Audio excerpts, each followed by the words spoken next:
So let's do that.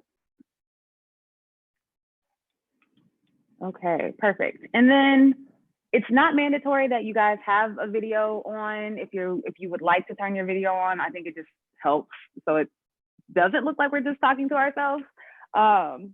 But yes, if I'm just gonna ask if you guys can stay muted while we do the conversation, and then at the end I'll open it up for questions if you guys have any questions for Laura and would like to hop in. So, and then also you're welcome to throw some things in the chat. If you're like me and you're like, I have 1,000 things going on and I don't want to forget it, feel free to use that as like our parking lot. And then I will do my best to like moderate, see the questions, and try to get to them as we go. So with all that being said, let's get into it. So we, of course, are here so that we can hear from the very amazing Laura Coates, who is a CNN senior legal analyst. She also is a Sirius XM talk show host. And of course, she is the author of the newly released Just Pursuit, A Black Prosecutor's Fight for Fairness, which came out in January, actually on my birthday this year. So January 18th is when the book was released. So I was excited about that. But yes, and so Ms. Coates served as Assistant United States Attorney for the District of Columbia and as a trial attorney in the Civil Rights Division of the Department of Justice, specializing in the enforcement of voting rights throughout the United States. She also, in private practice, was an intellectual property litigator with an expertise in First Amendment and media law, a graduate of Princeton University School of Public and International Affairs, and the University of Minnesota Law School. She currently resides outside of Washington, D.C. with her husband and her 2 children. And as we just discussed, she has a new puppy. So also Hershey as well. So Laura, I am so excited to meet you. And thank you so much for joining us. Oh, I'm so excited. Yes, I just told her I just got to have a brand new puppy as of 8 a.m. this morning. Because apparently when they said daylight savings time, I was like, yeah, I want less time. I want less time to myself in general. I'll do that. So I have a little dog. It was born on National Chocolate Day. So I was so creative. I'm like, I'm going to call it Hershey. That's the new name. It's Hershey. My son goes, let's call it Choco. I thought, I feel like Choco, if it's not yet some horrible serial killer name, it might be. So we're going to just call it Hershey. That way people associate with chocolate instead. So it's wonderful. I love that. I love that. And it hasn't barked yet. So if you hear all of a sudden something yelping, I will have no idea how to deal with it. It'll just, you'll just see my eyes just That's go. That's a good point. It was very quiet for, it hasn't made a sound. Like it just got there.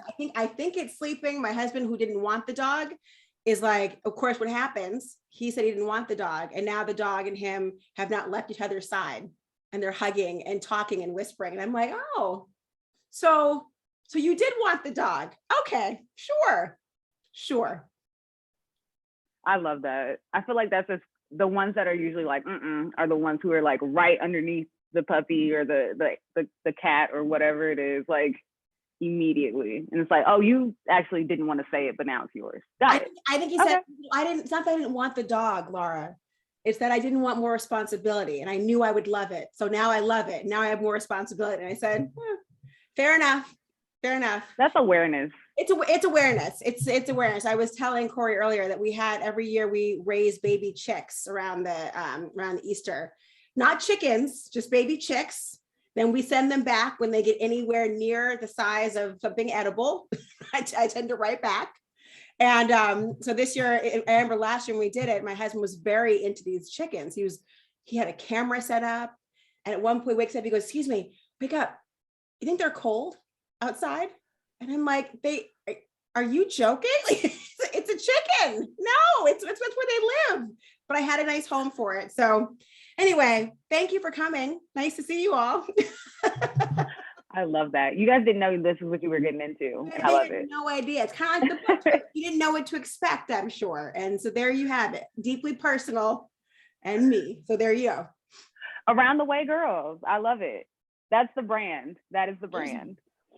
So, okay, real quick, kind of like how this book came to me, because I for so many reasons, this book resonated with me. And which is why I'm so excited that we're getting to have this conversation. Even if it's virtual, I'm so glad that I'm getting to meet you, because I was like going through the catalog and just looking for different books. And people ask me all the time how I decide what books I'm going to bring into the bookstore. And I tell people all the time, like, it's either a book that I've read or it's a book that I want to read. And if I can see it in the store, then that'll prompt me to like get to it. Or it's a book that I believe is the story for someone else.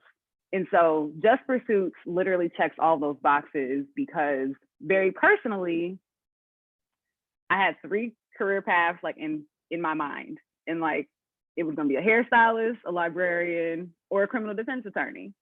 And so I went the whole way of being like, okay, well, the library doesn't want me. I apply every year. They don't want me. That's fine. Very quickly, hairstylist went out the window. And then it was like, okay, so all of my like formal education was in preparation of going into a legal background. And even up until my very last job before opening the store, like I was still very much in the legal world. And so reading Just Pursuit from your mind and your perspective and your experiences was like, oh, this is all the things I wanted to ask. Like, these are the stories that I don't think we talk about enough. And so when I saw it, I immediately like wrote to get a request of like an early digital copy and didn't think anything of it. So then Rebecca Rosenberg hits me up and is like, hey, so we saw that you requested this book, thought that this would be great alignment for Black and Brown for all the reasons, and we would love to like send you a copy. So of course I'm like, yeah, I would love that. There's something about, being able to write in books and dog ear pages and like the smell of books. And so when I got my copy in November, I immediately started on it. And I read it in like 2 days. And that is not an understatement, but just, I was like, oh, wow, she is talking to me. These are all the questions that I had. These are the things that we kind of just sweep under the rug.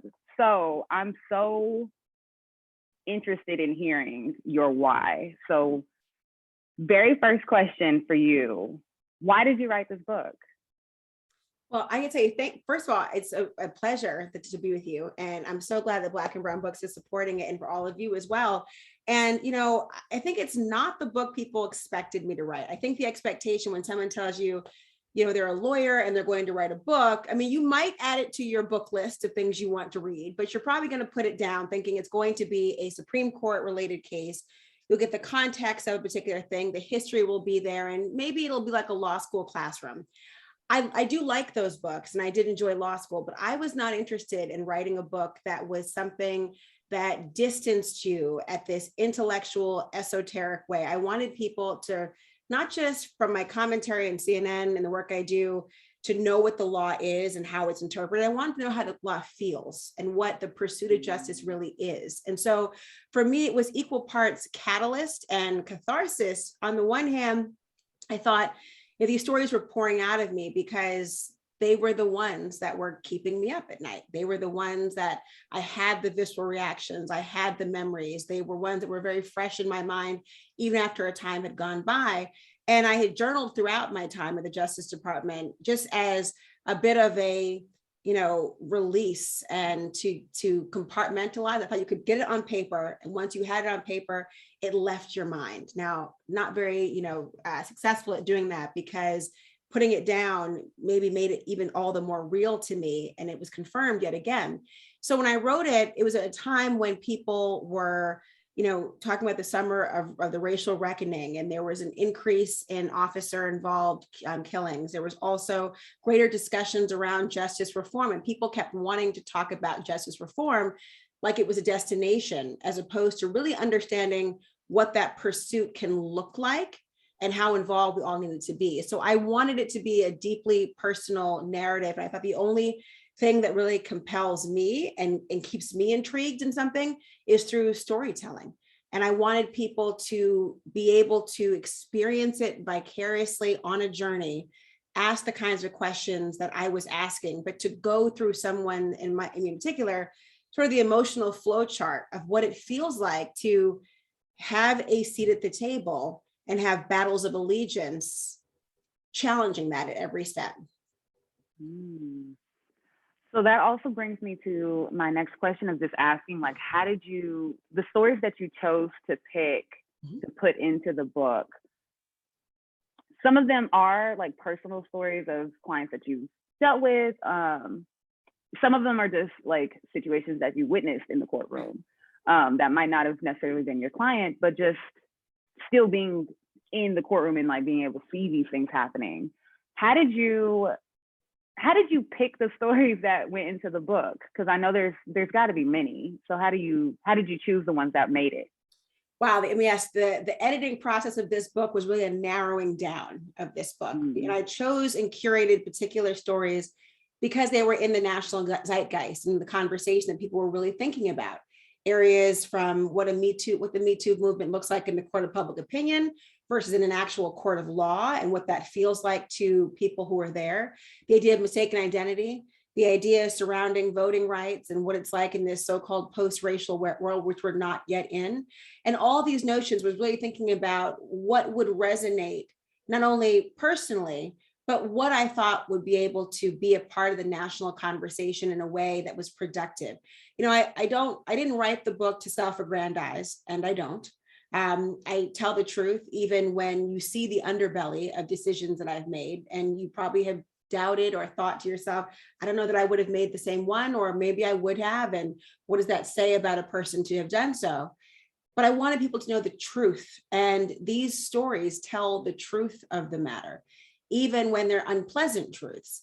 And if you are going to try to speak truth to power, you ought to first know what the truth really is. And so I chose in that respect. But there were also moments, and I can't pretend, I was nervous about writing this book because the truth is difficult at times. It's difficult to revisit. It's difficult to have that self-reflection and introspection. And it's also difficult because I don't want people to feel like it's a fool's errand to pursue justice. I want people to be galvanized from the truth, to think to themselves. There are chapters, one of the first ones about a man who was an undocumented person who we were required to turn in, even though he was a victim of a crime. And I want people to understand what it's like to have the absence of choice and alternatives. And what does that say about a society when the most powerful person in the courtroom, the prosecutor, is limited by the choices that are no longer available to that person? And most importantly, if you find yourself saying, there ought to have been an alternative or a different choice, to me, that's the fertile ground of reform. It's not just the concept of here, we can generally change something.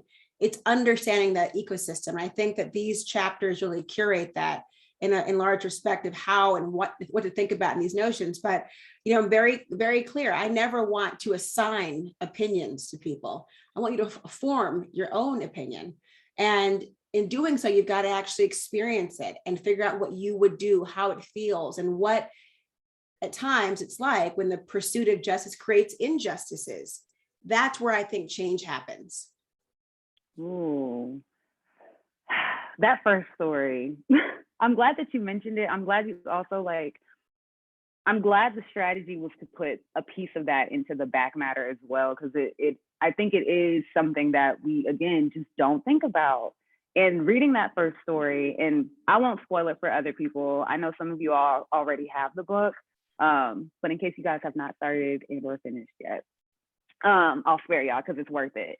But that first story of how you speak to this like dilemma of what feels like morality around how do you help a victim who now is seeing the bad side of using the system or seeking the help of the system. And just like that part of humanizing people, because I think you did that very well. Like in all of these stories, I think you did a great job of not like pinning an objective or subjecting us to your opinion either way. But you allowed people to like come in and give room to, okay, well, maybe I don't feel like this person is deserving of, you know, sympathy. But a lot of these moments literally just depict like, okay, this is truly humanity and this is what it looks like at all the different angles on the spectrum. So can you speak to more of like, how do you write yourself into those stories that way? Well, you know, it's interesting because, and as you said, some stories were cases that I actually was prosecuting. Others were ones that I was observing on my way to prosecute other cases. And you used the term client when you said that. These were either your clients or they were not. And I think one of the biggest misconceptions in the justice system is that individual victims are the clients of the prosecutors. They are not. When I was in private practice, they were my individual clients, which means that I was beholden to their interests, beholden to their wants and desires, and at times their whims, if it was rational or not. Because at the end of the day, the objective was to make that particular client whole and happy. When you're a prosecutor, the victims are not your clients. The victims are not afterthoughts or a tertiary role, but they are not the client. And that's important to point that out because you are not beholden to simply their interests. You are prosecuting on behalf of the United States or your individual jurisdiction because you don't want the next person to be a victim. And so with that in mind, you will make decisions that at times are in line with what the individual victim wants, but always in line with how to prevent and deter a future victim. And that can cause some clashes and tensions because people want to be heard, and they should be, but they also want to be, heated in what they want. And that's not always possible if you're trying to serve the interests of justice as a deterrent function of these matters. And so in writing myself into this, I used the storytelling aspect, people to understand and figure out what that's like to, on the one hand, be the person who is the advocate and expected champion of the people who have been harmed, but also knowing that the role of the victim can at times be at odds with the role of the prosecutor because you're thinking about a larger group of people, a larger demographic, that being the entire society. And so, in everything you're doing, I was writing myself in, not only as a future or potential victim, but as somebody who was challenged by the notion of wanting to honor the individual requests of a person, but knowing that I can't be beholden to it truly. That there's in Law and Order, you might see people say things like, I don't want to press charges. And then in TV land, the prosecutor goes, oh, okay, they don't want to press charges. Well, great, we're done with this case. We'll leave it alone. A prosecutor in real life, if someone says they don't want to press charges, if you have things to corroborate the testimony already, you don't need the victim to tell you what they want to do or not do. You will go forward regardless, because again, they're not your client. Society is, and they don't want you victimized in the future. And so when thinking about how to envelop it, I took very seriously Laura Coates on behalf of the people of the United States, but that meant that I was one of the people of the United States, and so was the defendant. And so you've got all these different interests that are competing in a way. And I don't think people realize just how much we are in this symbiotic relationship and experience. And so I write from the perspective of having all of these different facets of my identity, which we all have. I don't know you all personally, but I bet I know something personal about you. And that is, you've never been able to enter a room and be robotic. You don't get to come into a room and shed every aspect and facet of your identity. You come in as you are. Whether you choose to expose each aspect of that identity is your business, but you will come in and be oftentimes constrained by how someone perceives those aspects of your identity, whether it's race or religion or culture or gender, whether it's, whatever factor, party affiliation, the type of job you have, perceptions of your socioeconomic status, the role you play in your company or your society. All of these notions really enter the room along with you if they don't come in before you even walk through the door.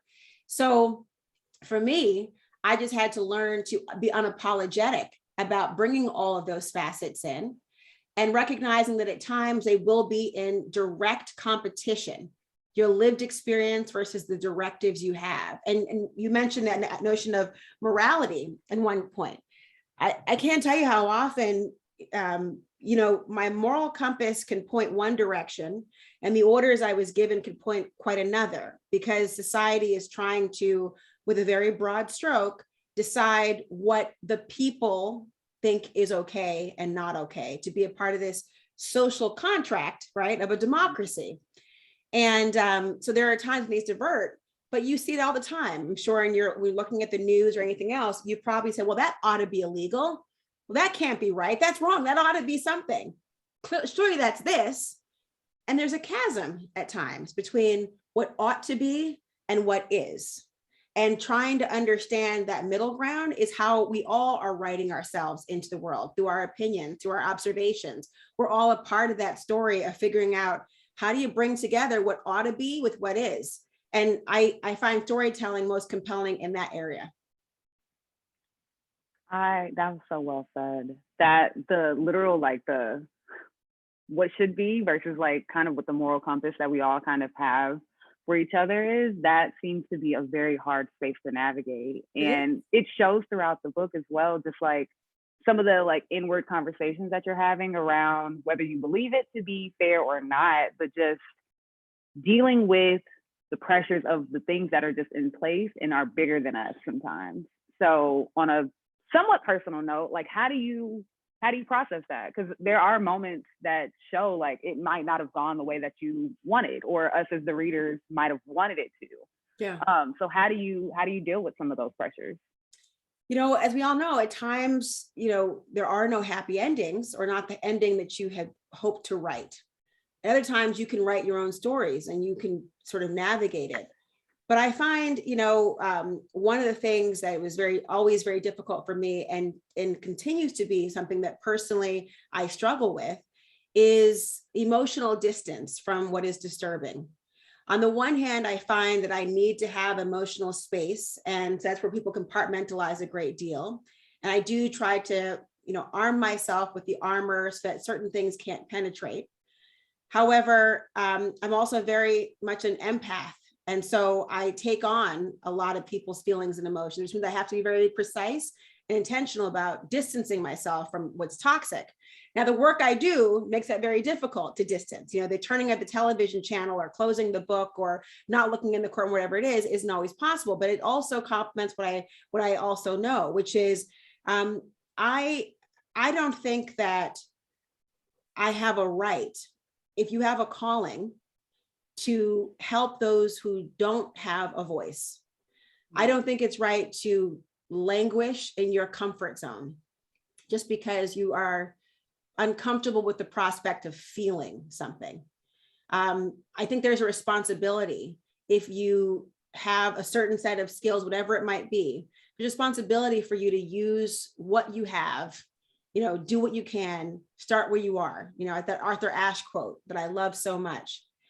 That's what I feel is more important at times than just the notion of what would make me most comfortable. Because what would make me most comfortable, I can tell you, would be a sweatsuit, no makeup, and watching some Real Housewives franchise. I've now gone international. I'm all the way on Real Housewives of Cheshire, England, people. That's how much television I have consumed domestic side. So what makes me comfortable would have, it wouldn't be working out at the gym. That's not comfortable. It wouldn't be cooking a meal for my family. I'd rather order in. It wouldn't be, trying to figure out how to have the national conversation about very difficult topics and have my children watching me and wanting them to explain it to them in the same way. Nothing about the things that make me feel passionate are comfortable, but I'm growing every day and I continue to grow. And if I am constantly comfortable, I know that I'm way too much in a comfort zone and I have not had a personal growth opportunity. I haven't helped to inform. I really do believe that my calling is a form of truth-telling and advocacy through education, helping people to actually understand what really is, and maybe being a catalyst to somebody else to do something about it. And so I do practice self-care.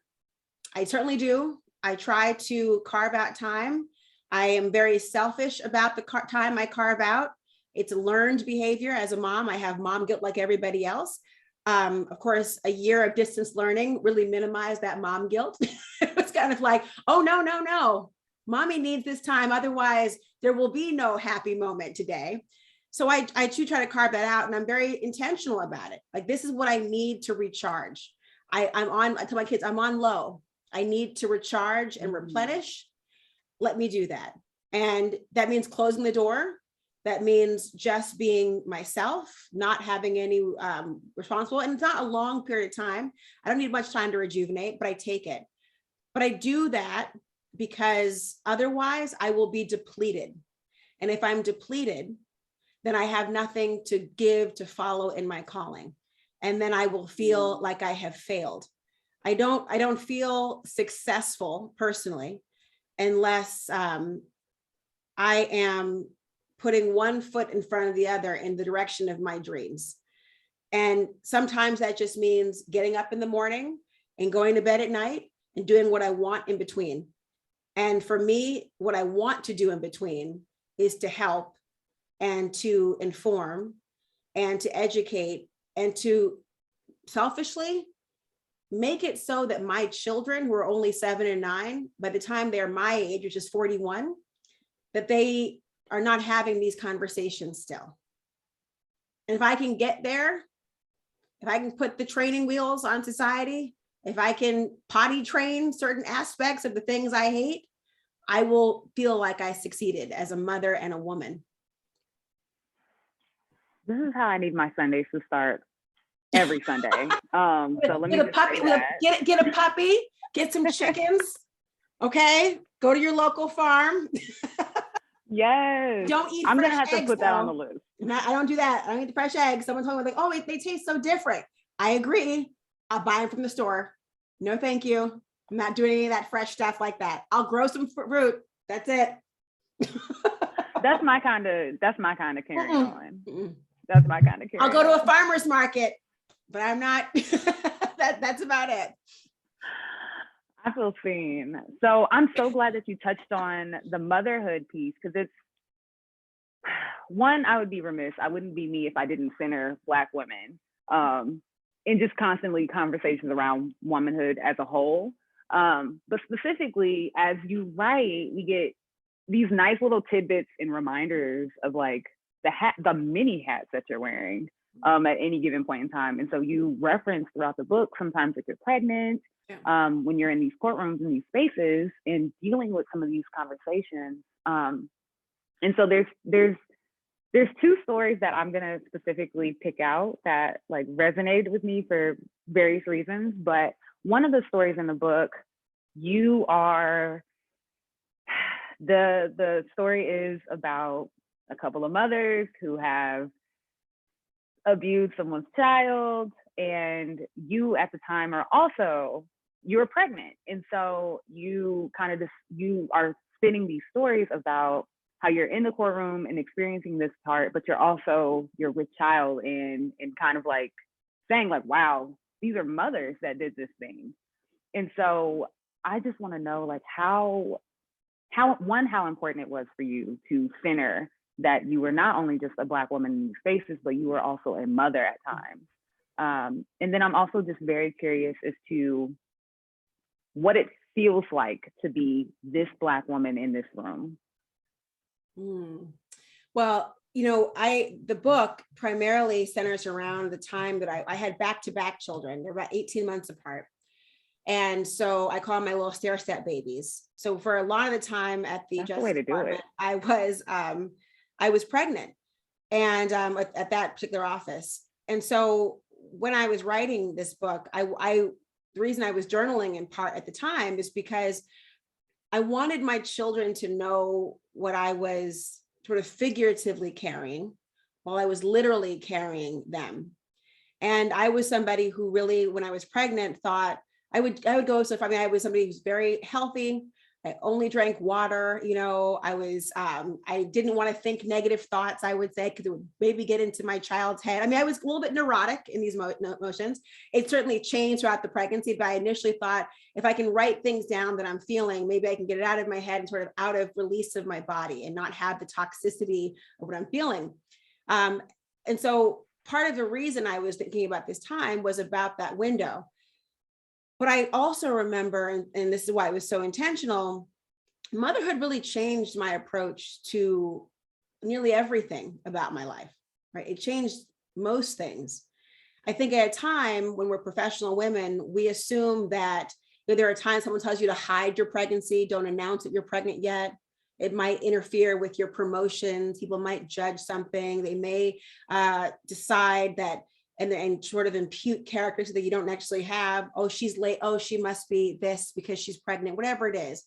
And so you were trained, even at this generation, in some respects, to be very almost concealing about the things that are natural because you don't want to be judged or seen as a vulnerability. And it wasn't until I really embraced these aspects that I think it changed me and became a better lawyer, better prosecutor, better person, because I didn't see the things that were making me vulnerable as something that was a liability. I didn't see, when I'm sitting there being nauseous, and there would be times and I'd go in the hallway, Your Honor, I need to call my next witness. And I go into the hallway, I throw up in the bathroom and come back with an officer with me and call him to the stand. Yes, you could say, obviously she's not well. She's vulnerable because she has this horrible morning sickness that lasts throughout the day. But what was causing me to be vulnerable was my strength in being able to carry a child, to grow a human being. That's extraordinarily strong to do. And so I started to see these correlations and these connections between the things that I perceived as emotional liabilities or weaknesses becoming even stronger within me. It also guided the approach in realizing, wait, isn't everyone with someone's child? Now, I knew that conceptually, I knew that intellectually. There was something different about knowing, whether from the defendant or the victims or the people on the stand or the mothers who would come to testify or wherever, or the children in the courtroom. This was always then top of mind, and how to approach and to realize that what I was asking for at sentencing or anything else meant somebody was coming home into what they were coming home to at some point in time. So it really shaped a lot of that for me. It also, I think, in many respects, made me more compassionate because you just didn't know, and you never really do know what somebody is bringing with them, what they're carrying in their lives, what they're going through in those moments. And it's so easy for us to assume that we know how somebody is feeling by how they made us feel in the moment. And that really is rarely the case. It rarely is. And so I remember one of the chapters, and I was writing about a time when I was prosecuting a woman for child abuse. And I stepped out into the hall for a second because I had my phone kept ringing, and it was my an OBGYN, not my normal one, but one who was filling in it for a time.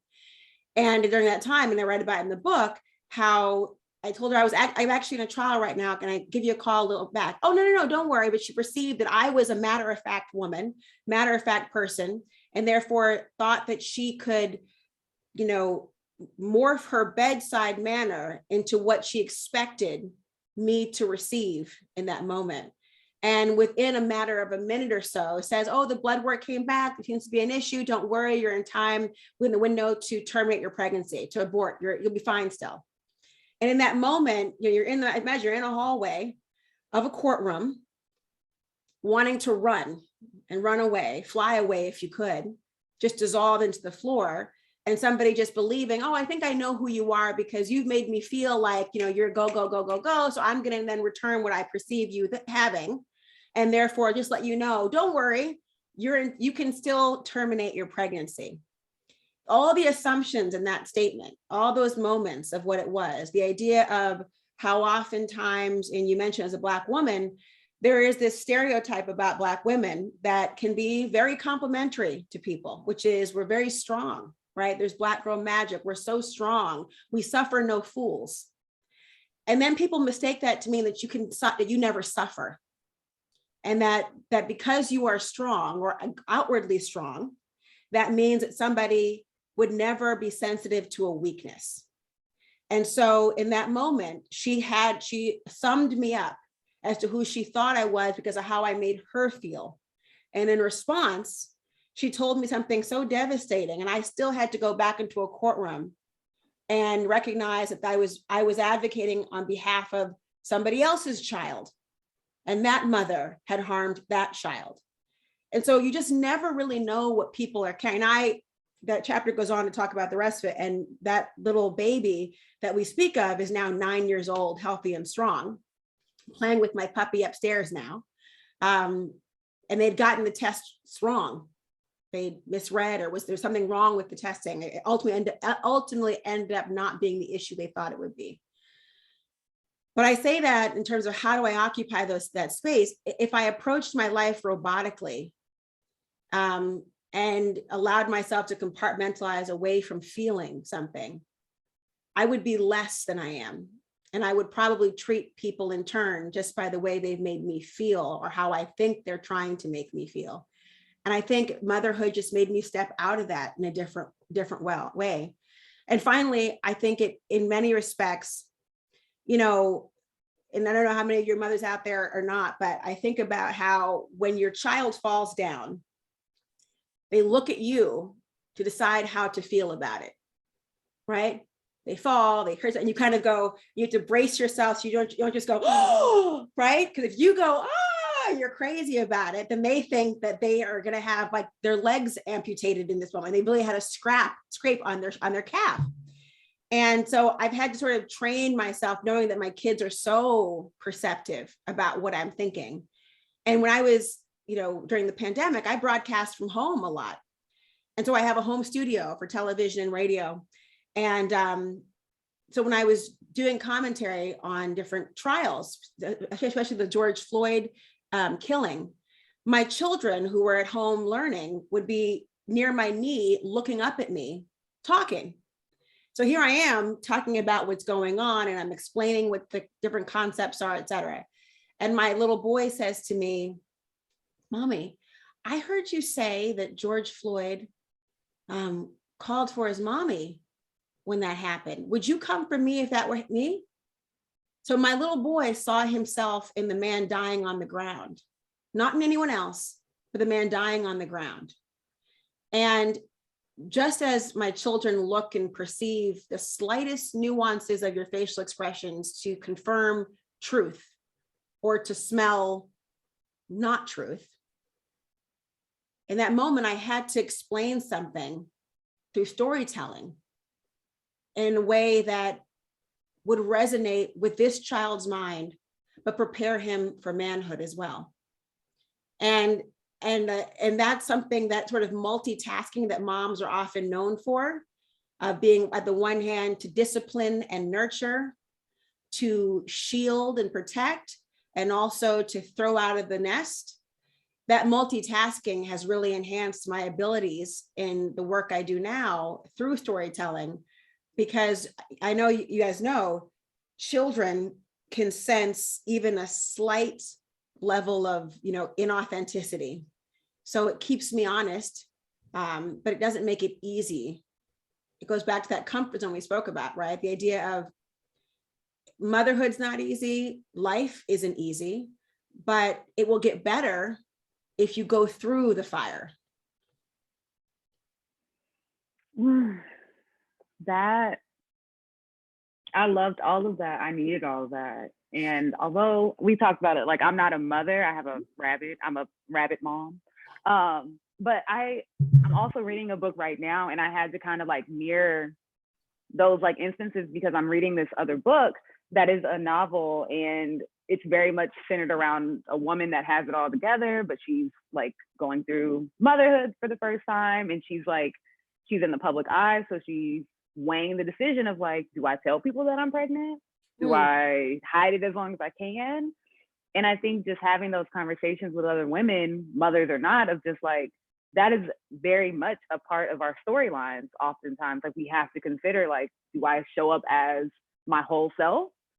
Do I have the space and the capacity to be able to say, like, I am a mother, or soon to be, or that's a thing that I'm even considering, without it being just like very taboo, like, okay, I can't touch that conversation because it's an HR matter, or do I show up and look less vulnerable? So just like hearing you and the intention behind you showing up as, this is what's going on. Not only am I this Black woman, but I am also a mother, and I'm not weak.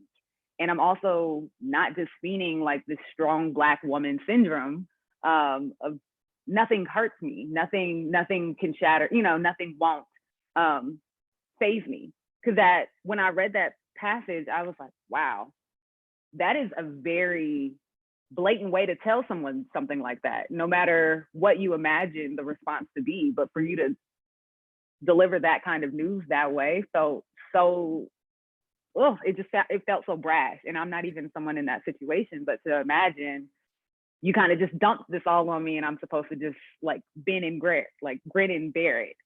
And that just is like, wow, okay, all right. Well, you say you're not, it's funny because it's, one of the things I hope that this book does is, and it's episodic in nature intentionally so that you can pick it up, no chapter needs to run to the next, so really stand alone. But a lot of what I write about is in many respects allegories, and analogous other things. You may not be a mother, but you certainly are, and every person is carrying something within. And they are becoming something, or they have the baggage, or they have whatever their experiences are. We all have something that's within us. And what you decide to do with what's within you, how you decide to act as a result. Do you hide aspects of yourself because you think that conformity will serve you better? I mean, I'm always tickled when I hear someone say, you've got to be fearless in what you've done. I've been a success because I've been fearless. And I think to myself, well, good for you, because I'm often afraid. I don't say I think I'm a fearless person at all. I'm just comfortable doing it afraid. And that's okay with me. That adrenaline can be very self-soothing at a time. I know I'm ready. I know that there is something that what's going to come within me is going to come together and it's going to push me. But it's not because I'm not afraid. And the same can be true about the things that you're carrying in. I mean, there's a chapter in the book where I talk about a conversation between myself and a Black defense counsel who is up in arms and angry that I have the audacity in her mind to think that I can be a proponent of civil rights and a prosecutor, where I was standing where she thought the stereotypical white man, the man, ought to be. And it says a lot when you think, oh, either you can be a proponent of civil rights or you can be a prosecutor. I mean, that says a lot about people's views of the justice system. It's supposed to be one and the same, frankly. The power of a prosecutor is so extraordinary to provide exculpatory information, meaning the person might not be actually guilty. You give it to the defense attorney, to have healthy skepticism to tell the police officers, really, there's a Fourth Amendment issue here. You didn't see that, or a Fifth Amendment, or whatever it might be. You have the idea of knowing how to charge, what to charge, and sometimes some of the most impactful decisions are the ones you choose not to go forward with as well. And you think that someone is either in favor of civil rights or does all of that, right? And so it's this discussion about all the things that are within you. And you said you wonder if you should go unapologetically. I don't think there's you have no business being in the room where it happens, having a seat at the table, if you are going to decide to be mute while you're there. There's no point in you being there. There's no point in just occupying space. You have to take and bring every aspect of who you are, whether that's the within you is the motherhood aspect, or whether within you is your civil rights advocacy, or within you is creative thinking, or within you is compassion, or within you is being able to compartmentalize and stay the course, whatever it is within you, you bring all of that into the room. And I personally think that justice can only be served if the entire holistic person is in that room. And that includes race, that includes gender, that includes religion, that includes life experience, that includes your views on justice, that includes so many aspects of it. Because who do you think the jury is? I mean, if you're not doing it for altruistic reasons, knowing that it's better to be your whole self, the jury comes in as who they are. And if you are going to pretend like race has no impact in our country, that victim blaming has no place in our world, it should have no place, but it does. If you're going to pretend that all the things that make human beings, the good, the bad, and the ugly, don't exist, then you will miss the boat completely. And part of me blames, I talk about it all the time, part of me blames the mascot for the Department of Justice. I joke around, but I've always hated it. The blindfolded Lady Justice. I don't know who thought of this mascot as if, as long as you don't see anything, everything else will balance out in the end. In what world has that ever worked for you? In what space have you ever said, you know what, as long as I am the equivalent of my ostrich with my head in the sand, everything will work itself out? That's just not realistic, nor should it be realistic. I'm not saying that you should lead with your bias, but that's not what is implied when you're talking about somebody blindfolded. Talking about the sort of, if I don't see it, either A, it didn't exist, or I'm going to pretend like the other senses aren't kicking in. It's just sort of a pretextual way of saying I'm something. But don't you want to just see things for as they are and go from there? Because when you really see, it enhances the other senses as well. They complement one another, and the whole person is able to evaluate a situation, as opposed to it's uncomfortable and we're told to ignore certain things. So I think if you ever, it's like that old song, I hope you dance. If you get the choice to sit it out or dance, I hope you dance. If you get the choice to be in the room as your whole self or pretend to conform to somebody else's pigeonhole, I hope you choose yourself every time. Because I'm gonna tell you, first of all, our male counterparts always do. And number two, people who are maybe have benefited from a certain level of privilege and power, they don't ask the same questions that you're asking right now. That is powerful. And I'm so glad that you kind of segued into the other story about the beef essentially between the prosecution versus like the defense counsel side of just, because I, as someone who literally was like, I'm going to do criminal defense work. And my only reason for that was because as a Black person, I wanted to, in my mind, save Black people. And in like the question that would always come would be like, well, how could you live with yourself representing someone who did these wrong things? And of course, my answer was like, well, I get a choice. And, the system is always going to be the system. And so did they actually do it? That is the goal. And then I got into my first crim law class and was like, you know what, this is absolutely not for me. And I can see.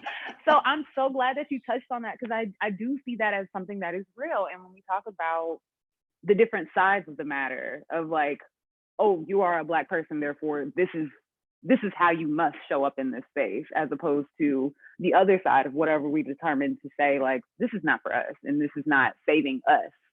And so I'm so glad that you segued into that perfectly, because that was my next question about that story, because that was the one that stood out to me for obvious reasons. But I loved the conversation between these women who were able to say, and one was able to say like, well, this is my assumption of you.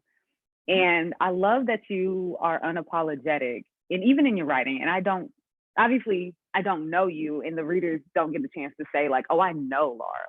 But we're able to say one thing about her from cover to cover is that she is going to show up authentic, and she's going to say what needs to be said, and she's not backing down. And so in that regard of like not being fearless, to your point, because it is very possible to navigate these difficult and uncomfortable situations and conversations and do it with tact, but also, a little bit of fear. But you show up and you're like, hey, this is just what it is. And you have perceived me in a way. And so I just appreciate the way that, one, you got her together real quick and just wrapped it up real nice and neat. And I can appreciate that.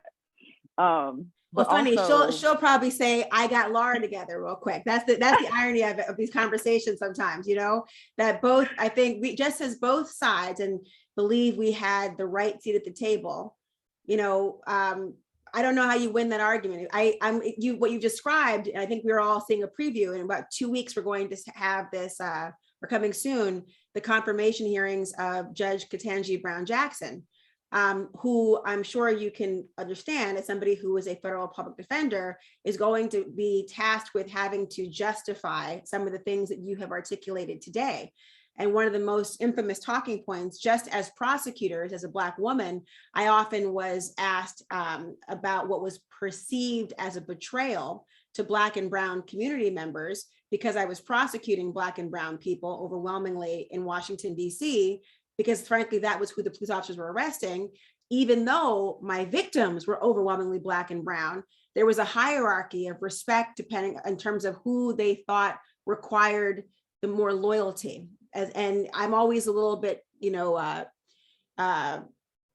horrified by this fallacy that we can occupy only one space in a criminal courtroom as defense counsel or defendant and no other space.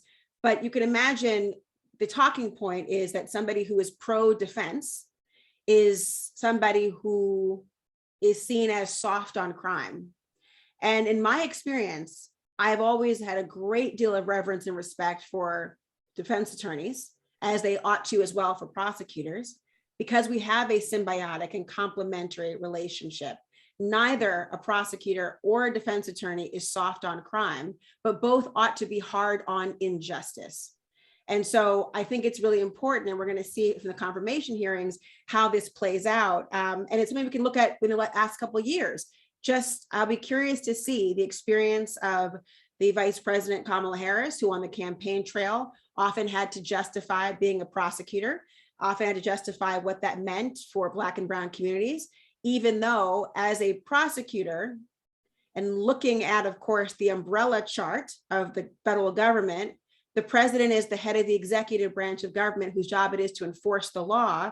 So it makes sense you'd want somebody to be enforcement related in that particular field, overseeing that particular branch of government, not exclusively, but it would make sense.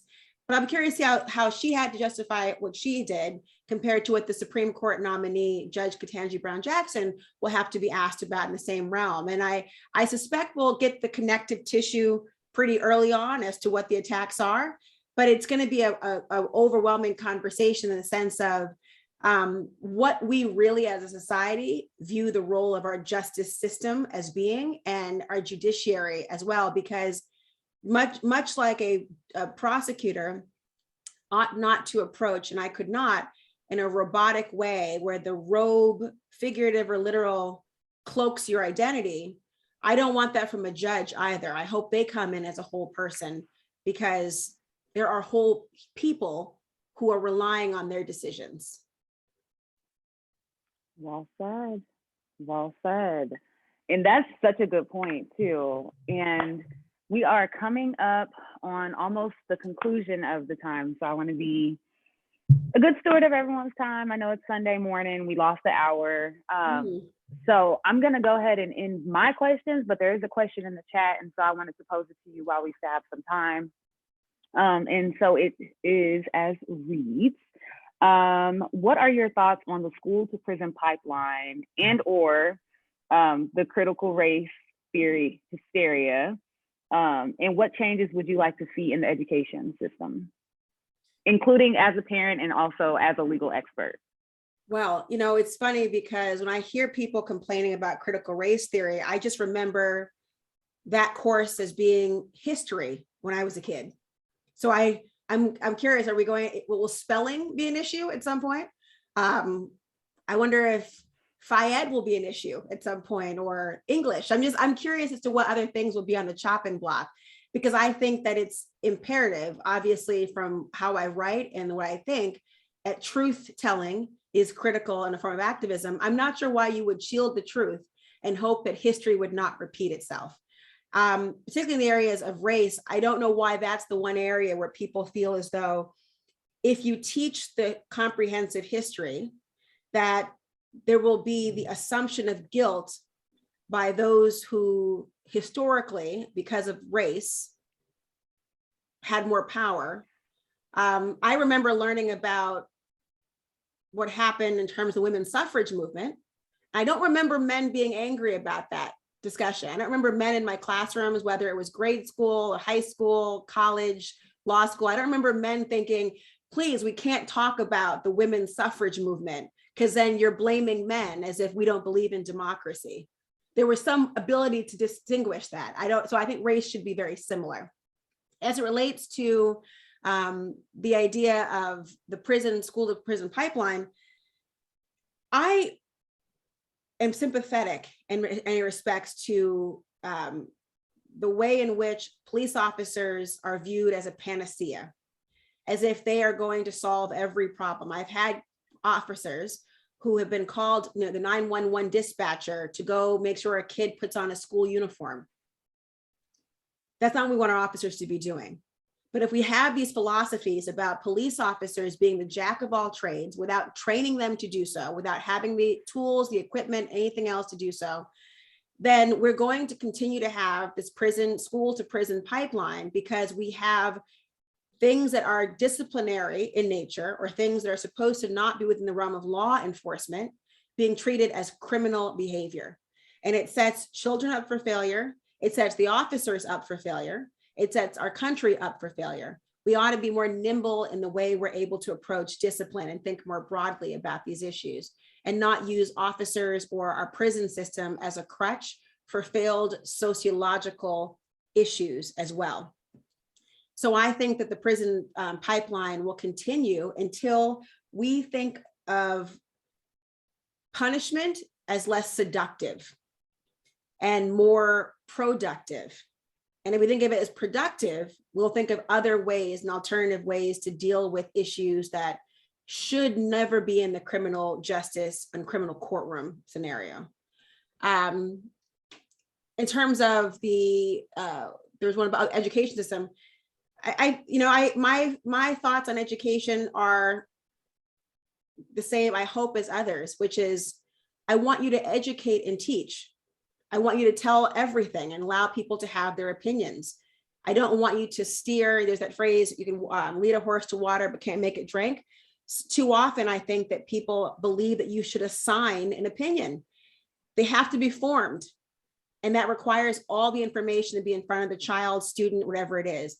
And I hope that education continues in that vein, as opposed to being selective through censorship and the equivalent of book banning and burning, essentially, to try to dictate a particular opinion a child must have. I think kids get credit for being resilient, but they get zero credit for being able to synthesize information in a way that makes them productive human beings. And I think we should err on the side of allowing them to, dare I say, think, synthesize, and grow. And finally, I guess my last point on that too is, I just as a mom, I can tell you, I'm like anyone else. When my kids went through the why stage, and it was irritating beyond belief. But I was really most irritated by the questions that was the why not, because that actually challenged me. Why was me robotically reacting, giving the answers? Why not made me have to think about things that maybe couldn't be reconciled, and pointed out things that were flaws of our society, and makes you sort of laugh at the absurdity of how we just kind of use inertia. Like, that's because it's always been that way. It's always, that's why it's always been this way. Why not? Why can't we? Because it's always been that way. And I think when you hear people criticizing critical race theory, or criticizing the approach to education in different respects, it's because we don't want to have to answer the why not, because we ultimately will show ourselves to be hypocrites and intellectually immature. Thank you. That was a really good answer. Thank you also for the question. Yeah, good question. I feel like that came from Sarah and Good Aaron question. Also. So thank you guys for posing that question. We're a little bit over. I know we started like 5 minutes after 10:30. So this is about the hour mark. And so at this point, I have no other questions. If anybody else has maybe like a quick question. Oh. Of course. If not, Laura, can you tell people where to find you and best ways to like just follow along with the journey? Yeah. Well, you can find me on my couch for the rest of the weekend. That's well, no, I you know can that's find right. me on Instagram or Twitter at the Laura Coates. And because apparently Laura Coates on Twitter she's a doctor in England, I believe. So I had to do the Laura Coates for me.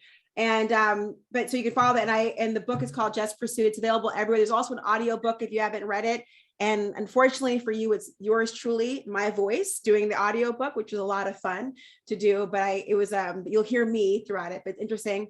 And I just want to thank you all for being a part of the conversation, the questions and the engagement. And I'm so glad to have the chance to talk and dialogue with you, because so often I'm looking into a camera going, is anyone out there? No? Okay. I'll keep talking anyway. That's fine. Sure. And I'm just shocked. I haven't heard my puppy at all.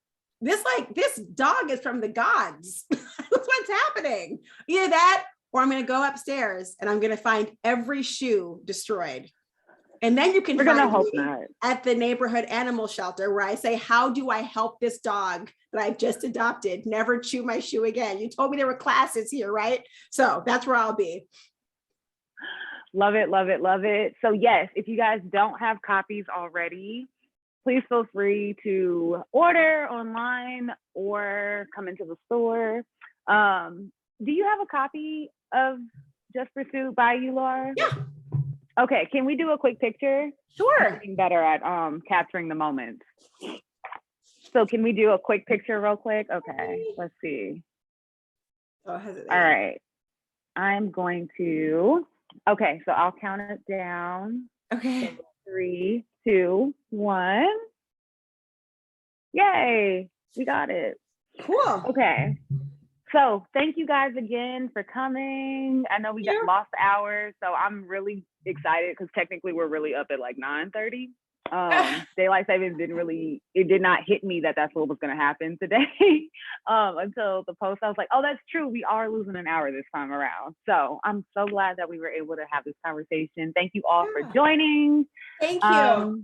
And please, please, please support and buy the book because it's everything. Thank you. Ladies, thank you, everyone. I so appreciate it. Thank you for your smiling faces today. Bye. Nice to meet you. Take care. Bye, everybody.